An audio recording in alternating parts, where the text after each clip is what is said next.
Good morning, everyone, and welcome to Understanding the Esports Landscape webinar. I'm Greg Smith with the Esports Trade Association, and I'm excited you're here for what's going to be a data-packed hour. I can see people are joining us from YouTube and LinkedIn and Twitch, so welcome to everyone, wherever you're tuning in from.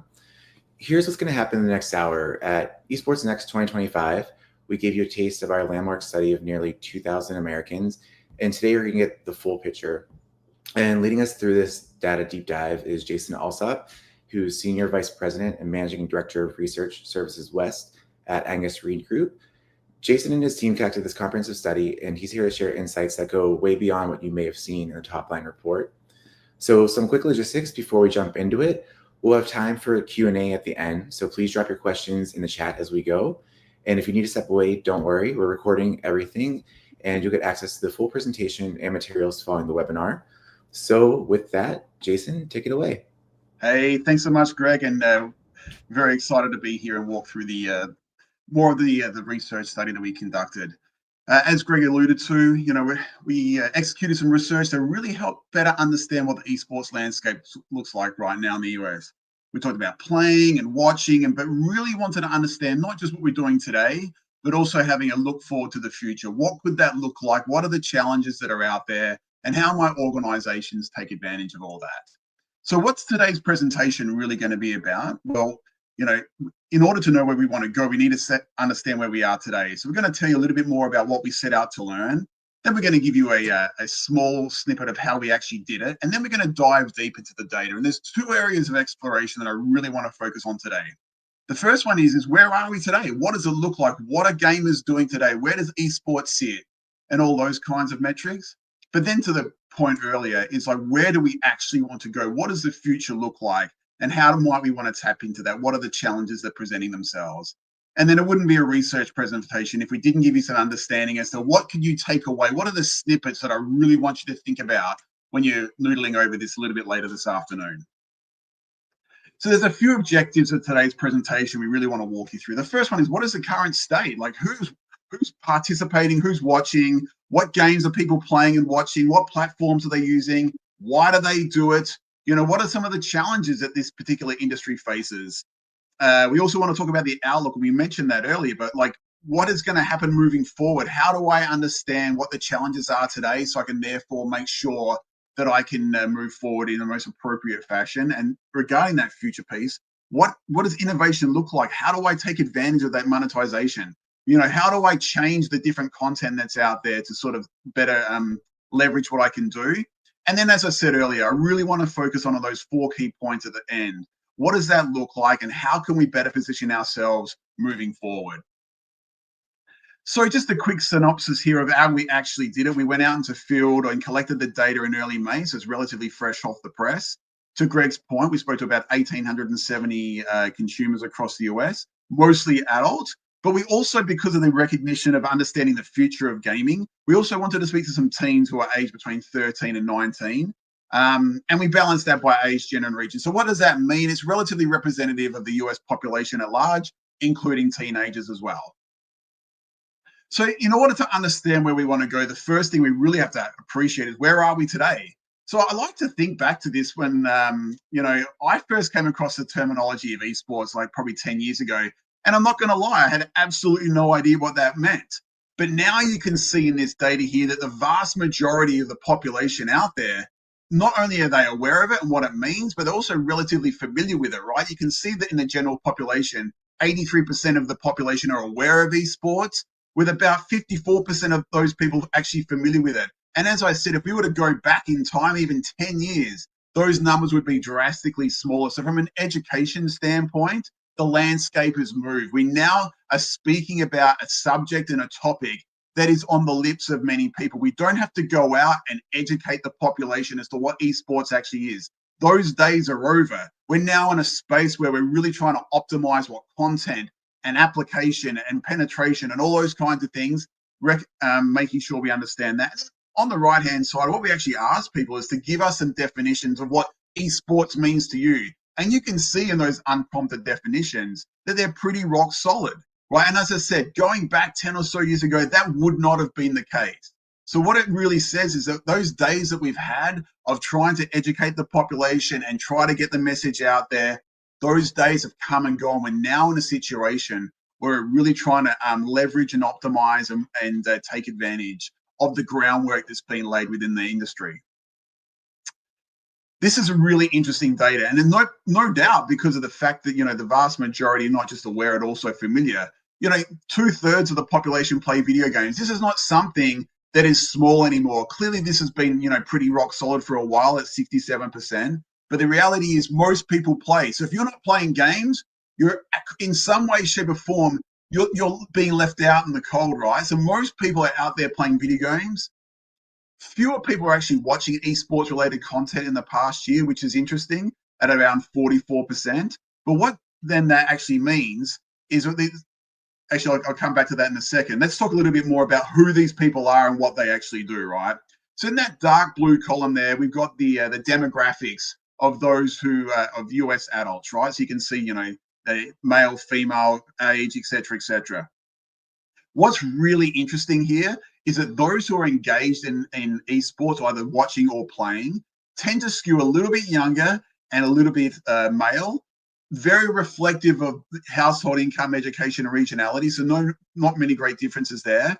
But when it comes to watching, that's where it really starts to skew male and young. So we've got this engaged audience from a playing perspective, which is very reflective of the population that's out there. And that's no great surprise, particularly when we look at the fact that many, we said 67% of the population are actually of actually playing games. But when we look at the adult perspective, from a watching perspective, that actually skews a little bit younger, speaking to the fact that it's a little bit more nascent in that space. This is the data that I really think is quite fascinating. And so what we do is we take we got a Venn diagram here. We got our players on the left and our watchers on the right. We want to understand what that crossover is between both playing and watching. And what this data very clearly shows is that if I am watching, I'm absolutely playing games. But if I'm playing, I'm not necessarily watching, right? So what it suggests is that watching is really a function of my participation in playing the games. There's very, very few people who are out there who are exclusively sitting down to watch somebody else play. The vast majority of those who are participating within the category are doing both.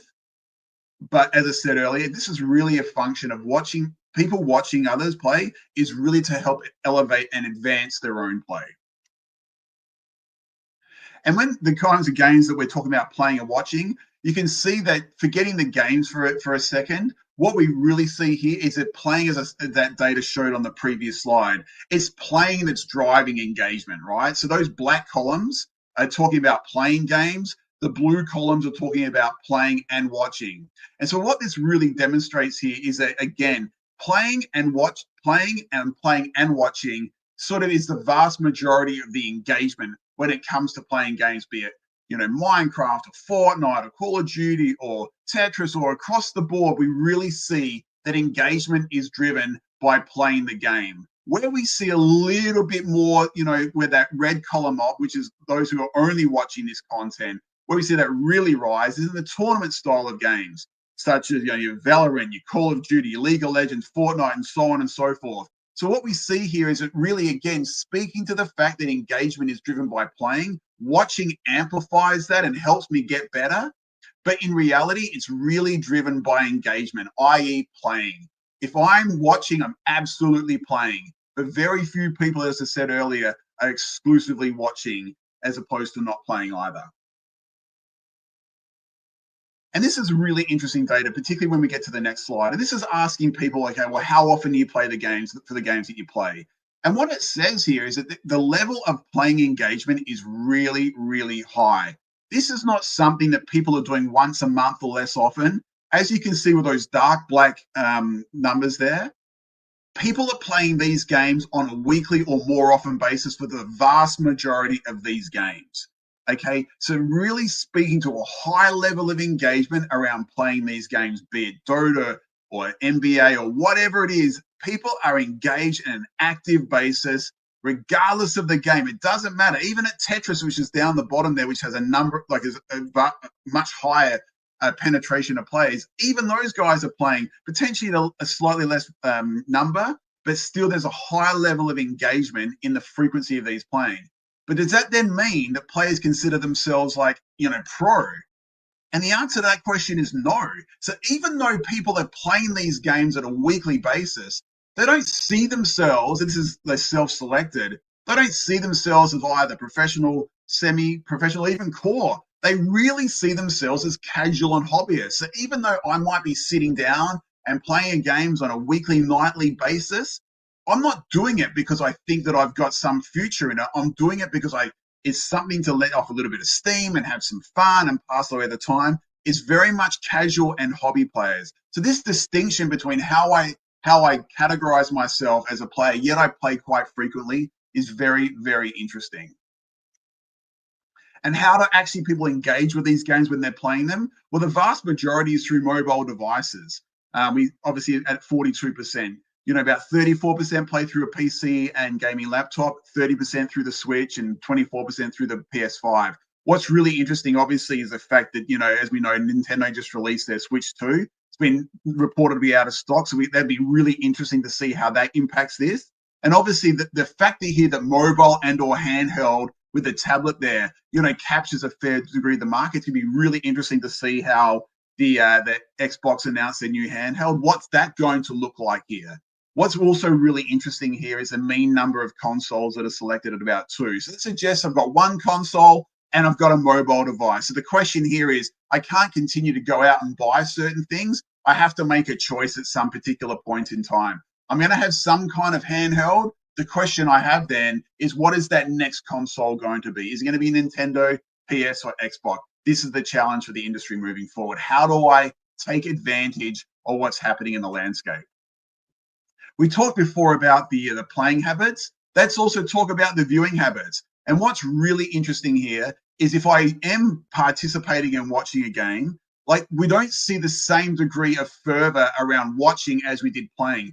Beforehand in that playing slide, that data we showed, the vast majority of games were being played on a weekly or more often basis. We still do see a number of games here that are being watched on a weekly or more often basis, particularly at the Dota, the NHL, NBA, et cetera, that top line of data.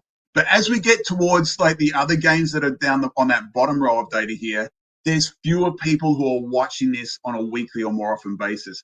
Again, this speaks to the fact that people are watching games to supplement their playing of games. This is not a situation where people are watchers first and players second. They're very much people who play and they watch games, and we'll talk about why they do that shortly. In terms of how what they like to watch, the people who are watching content is really around this gaming content creative videos. And I actually think back to my, 7, 8, 9-year-olds sitting down, watching YouTube, watching other people play Minecraft and Roblox and Dress to Impress and those kinds of things.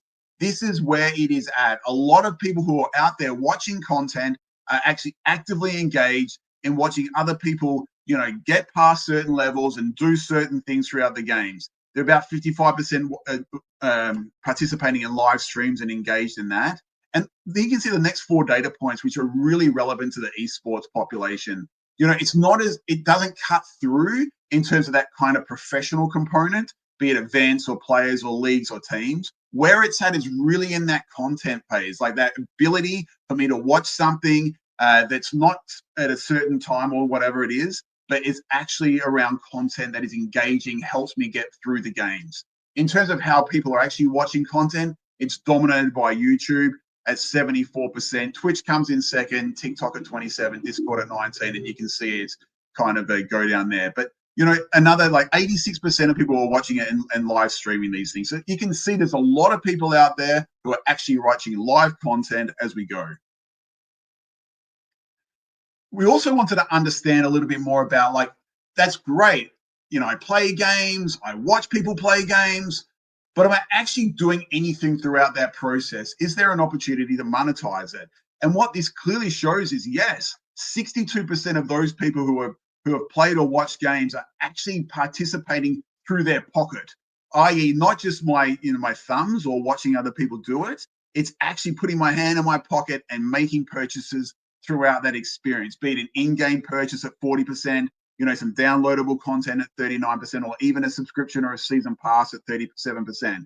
This speaks to the fact that not only is there opportunity to monetize when I purchase the game, but also throughout the game. The vast majority of players and watchers are doing something when they're actually involved and engaged in participation.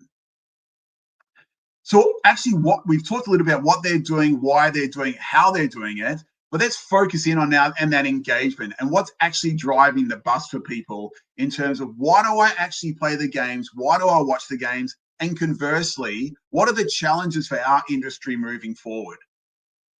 And so when we ask players here, like, why do you actually like to play games? You can see here that it's really around fun and enjoyment. And we've broken it out by both adults and teens on the right-hand side, and I will touch on that in a second. But for the most part, you can see that people are playing for fun and enjoyment at 73%. Then we have like relaxing and de-stressing and something to do when I have some free time and giving me a break. It's really around de-stressing, fun, and enjoyment. I love to do it, therefore this is why I do it. And that's very similar for both adults and teenagers. So it's really about the relaxation, the time passing, and in essence, escaping from today. But what's really different between the adults and the teens is in some of those lower statements there. So unlocking achievements, collecting in-game rewards, socializing and testing my skills and competing. You can see with those green boxes around that teen data is where they stand out from adults. So whilst, yes, teenagers also enjoy to play for fun and enjoyment and relaxation, there's also a competitive angle to that. Teenagers are more likely to be playing because they want to get ahead. Yes, a part of the socialization, but I like to compete and I want to get something for my efforts in terms of unlocking achievements and collecting some rewards here. So it's really about the competition for the teenagers more so than adults. Fundamentally, yes, it's around fun and relaxation and all of those kinds of things. But teens are much more interested than adults in that competitive component. How can I make it more competitive in those games compared to adults? And by the same token here, we also wanted to understand why people like to watch games. And for the most part, it's entertaining at 63%. Again, the slight nuance differences here between both adults and teens is really eminent in two areas. The first one is around learning new strategies and tips. Teens are far more likely than adults to select that, as well as far more likely to stay up to date with game trends or the meta. Why? Because I just told you, they're more competitive. They want to understand how to get in the game. They want to know how I can beat you and what that looks like, and a bit of banter, let's call it. So really for teens, it's much more around education. How do I understand and learn new strategies to stay up with the trends, to get ahead, to beat you when I'm actually starting to play you in a competitive setting? So yes, while most adults and teens are very similar in finding it entertaining and I enjoy watching, competitive play, etc., for teens, there's a competitive angle to that. So not only do I want to play for competition and I want to beat you, but I'm also willing to invest the time to watch others play so I can learn tips and tricks from them, so then I can then go and beat you later on when we play against each other. What are the challenges around gaming right now from a playing perspective? It's around the cost of equipment. Okay, it's one of the biggest challenges out there. We talked before around the fact that most people have around the average number of devices about 2.2, mostly a handheld and then some kind of console. There's an understanding that equipment is becoming quite cost prohibitive, right? That's for both adults and teens. But then when it comes to adults, where we see a massive difference here is in the time suck that it is, right? It's an intensive time period. Adults are time starved, be it, families and kids and this and that, yada, yada, yada. If I'm a teen, I don't have those challenges. I don't have to, most likely, I'm not going out putting food on the table. If I'm an adult, I've got responsibilities and all the things that go with it. So yes, whilst I like to play to de-stress and pass the time and I find it relaxing, I also have to find the time in order to do that. And that's one of the biggest challenges there, right? Obviously, one of the other challenges that gets in the way of doing other things. There's some discussion around the gaming community being toxic. There certainly isn't an issue with games being too competitive and hard to play.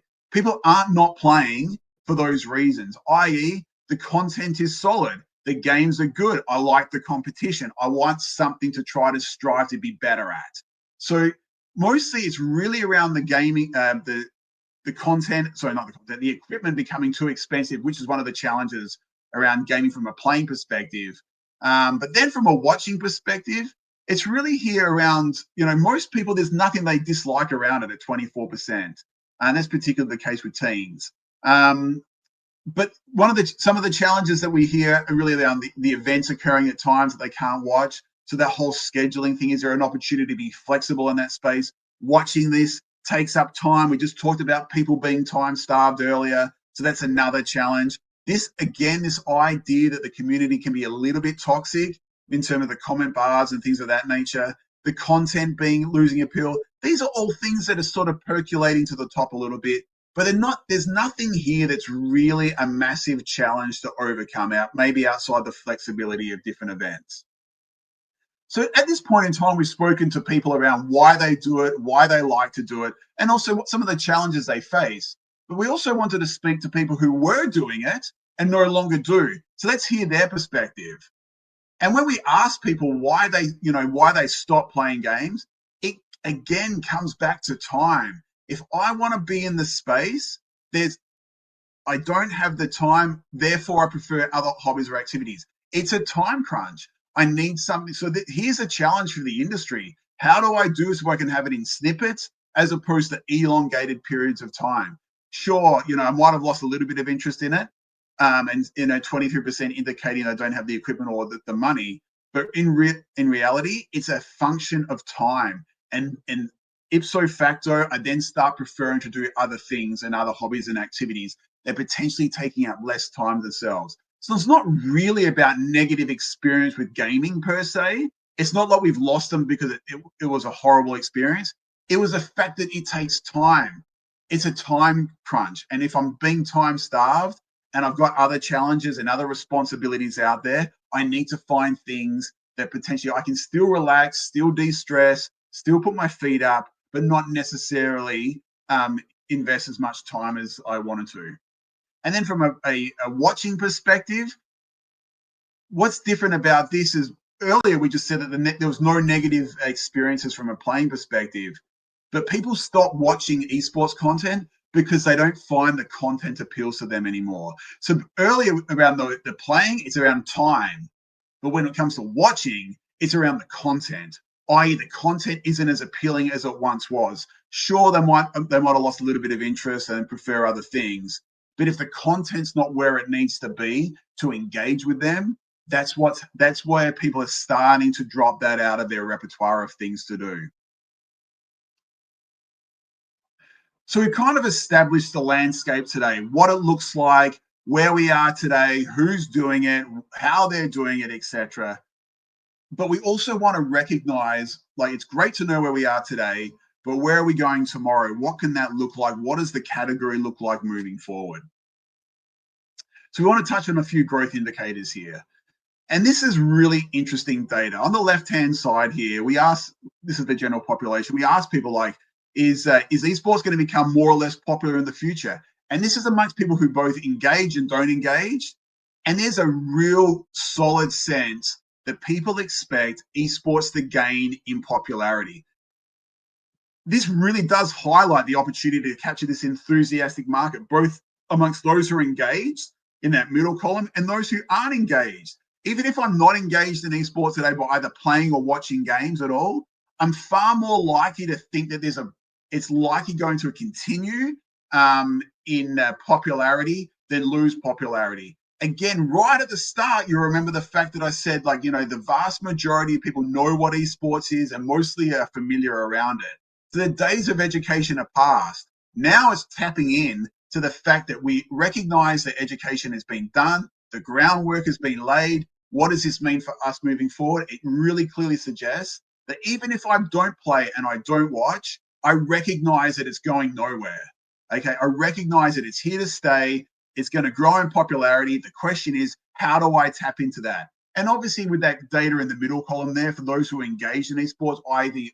either playing or watching, far more likely to think it's going to become more and more popular over the coming period of time. So from that perspective, we're in excellent shape. From a sentiment perspective, we're doing really, really well. We've got to tap into that. What does that look like? But I also want to temper expectation. There's still an understanding that traditional sports is going to is still more popular than esports. So even though we recognize that esports will become more and more popular as time goes on, there's still a recognition that esports isn't as popular as traditional sports. But that's not the story. The story here is that game on. Esports is here to stay, right? When we see that 19% think that esports is mostly a passing trend that won't last long, that suggests, hey, we are here and we're part of the fabric of furniture. We're not going anywhere. We're absolutely part of the landscape moving forward. It's a pastime that is going nowhere. When 67% of the population are actively engaged in playing games and another 43% are actively engaged in watching this, esports is here. That being said, there are some challenges from a perceptual standpoint that we really do need to overcome, right? And it's this idea that people don't understand the appeal of watching other people play video games. That is something that we need to overcome. How can that content be when 67% of the population are doing it, yet if 2/3 of those people are actually watching it? So is there a way that we can further engage? We've already talked about the fact that watching is a function of playing. We've got far more players out there than watchers. So how do I tap into that and further engage people out there? People absolutely consider it entertaining to watch, particularly those who are engaged in the topic. But for those who aren't, that's a challenge for us to overcome. We're doing okay when people think it's mainly for kids and teenagers. At 31%, i.e., it's not just for kids and teenagers. It's for everybody. So that's a great point. So there's some real good nuggets here for us to tap into. But the key point that I want to get across is that esports is part of the landscape. It's part of the furniture. It's going no way. It's woven into the fabric of society. It's just great. Now, how do we tap into that? This is really interesting data because what we've spoken about thus far is where we are, and we sort of talked about, okay, from a sentiment perspective, from a popularity perspective, we continue to go north. We expect it to go north from a popularity standpoint. But let's also recognize what this data is telling us. This data is basically a 2x2 matrix. We've got people who play or watch on the columns there, on the rows there, and those who intend to play or watch in the next 6 months. And the way we want to look at this is understanding, is there an opportunity for growth? Can we get more people engaged in the category than we have today? So the first bit of information here that I want you to look at is at 28%, i.e., those 28% of the population haven't played and don't intend to play. When I already told you that 67% of the adults out there are playing and watching, 100 minus 28 is 72, i.e., we've almost reached our ceiling. Okay, so growth isn't going to come through getting more players, right? The question for us right now is how do we squeeze those players a little bit more? One of my favorite expressions is 2 pathways to growth. I have to get more lemons or I have to squeeze my lemon a little bit more. What this data very clearly says is that we've almost tapped out the number of lemons, okay? What it means for us as a category and as a landscape is it now becomes, how do I optimize the lemons that I have? How do I squeeze them a little bit more? Within the category, yeah, I need to be able to, cross-pollinate and steal share from others, get you to play my game versus someone else's game and all those kinds of things. That's absolutely on the table. But from a landscape perspective, from an umbrella perspective, we've almost reached our ceiling of those who are engaged in the category. So now it really becomes an opportunity. How do I steal share from others? If you're not playing my game, but you're playing someone else's game, how do I get you to tap into me versus with somebody else? That is the opportunity for the industry moving forward. It's not trying to get and capture new players is going to be challenging because we're somewhat tapped out. So the question here is, as I said, how do I tap into what is already participating within the category? And in many respects, that's lower hanging fruit.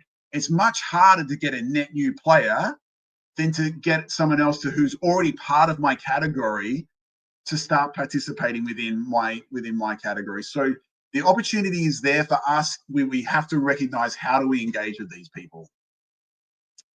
So when we ask people out there like about the future of gaming, what does it look like? People think it's going to be innovative, right? When we got right down the bottom there, less innovation at 27%. So the inverse of that is 73. People think that games are going to get better with better AI and better graphics and more immersive experiences and more mobile and cloud-based gaming.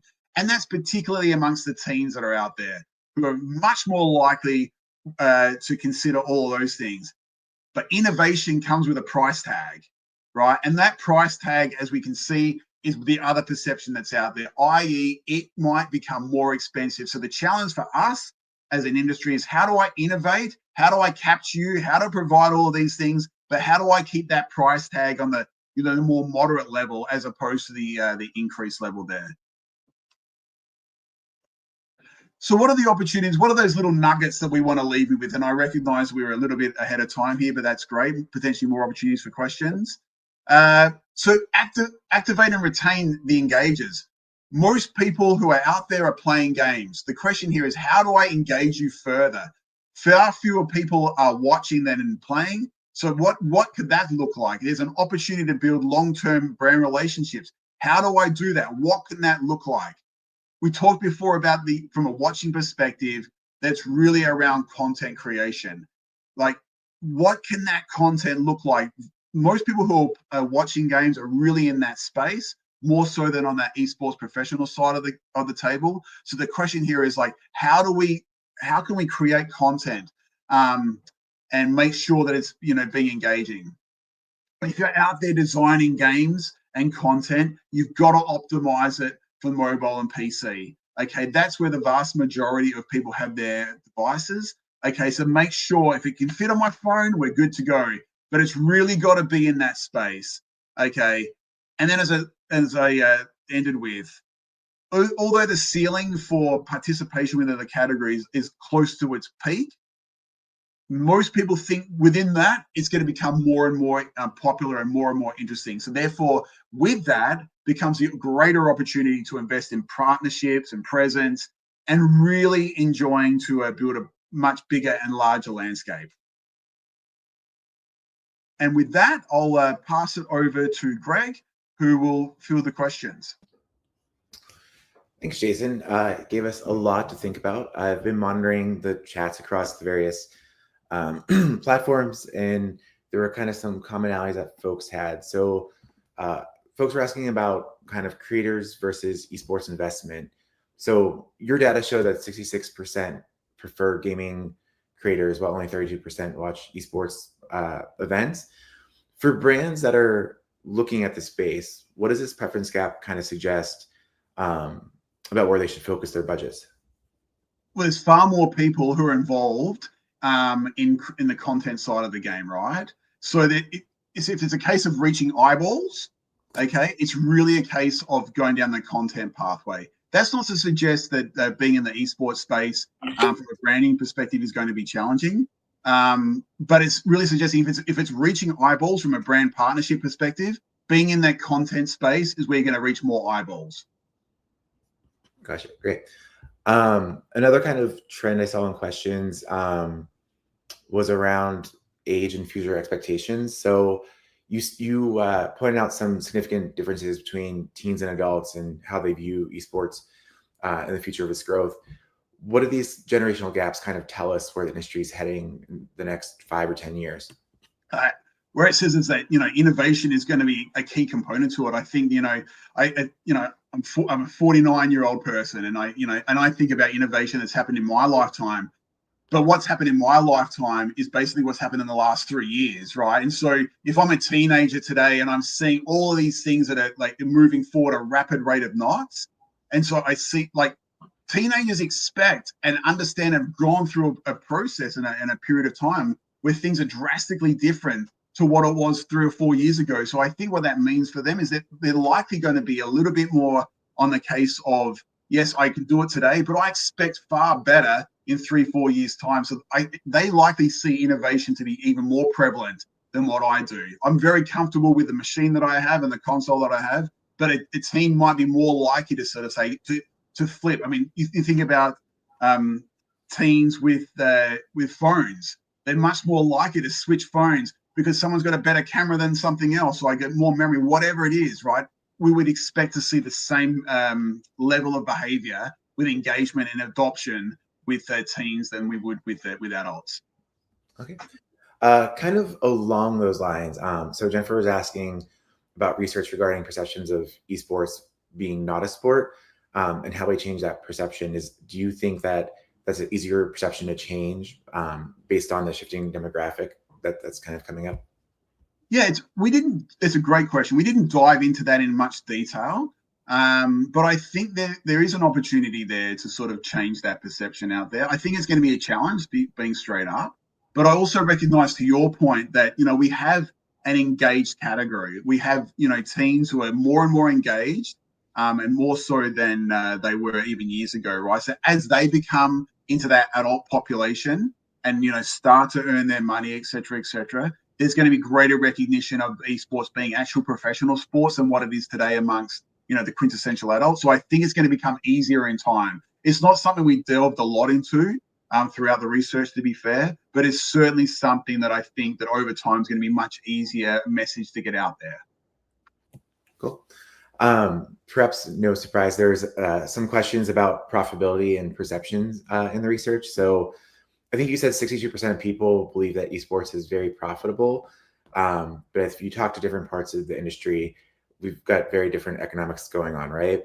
Yeah. So what does your research kind of tell us about who people think is making money in esports? So I'll start there, and then I'm going to pose Greg's question to you after that.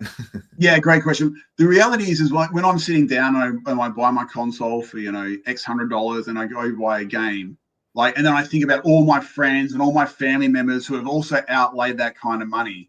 So that's where that perception of profitability comes, right? I've spent,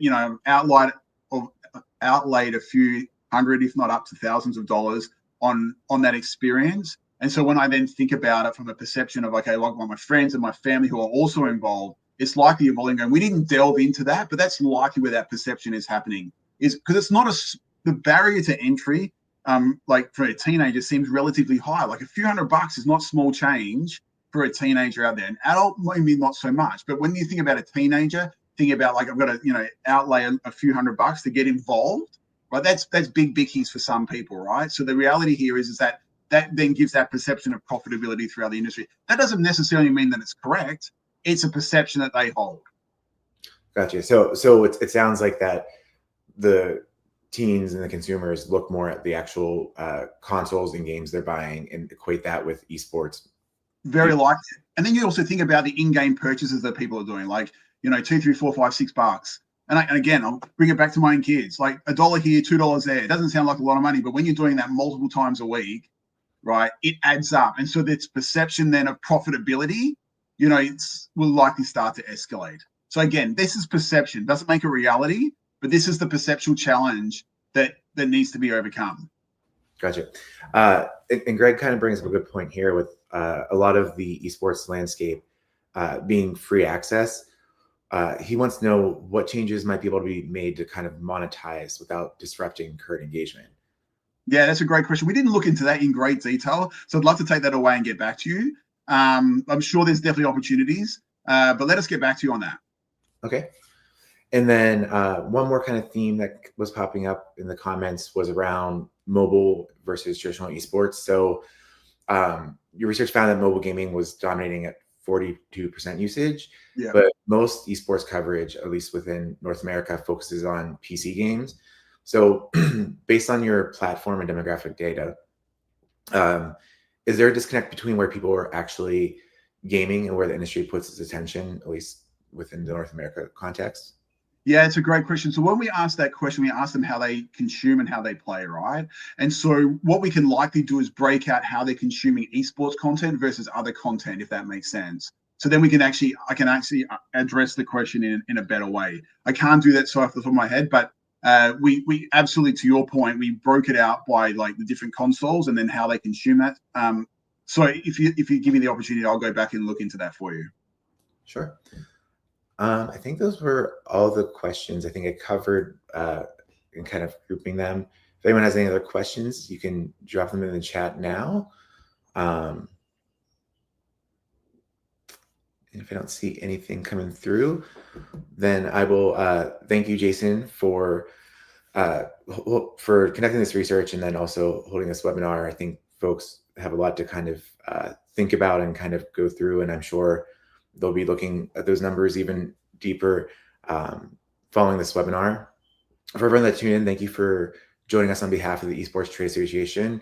We appreciate your time and your insights and your commitment to helping grow the esports industry. We encourage you to stay connected with us and stay engaged. And we'll see you at the next webinar or next event. Right. Thanks.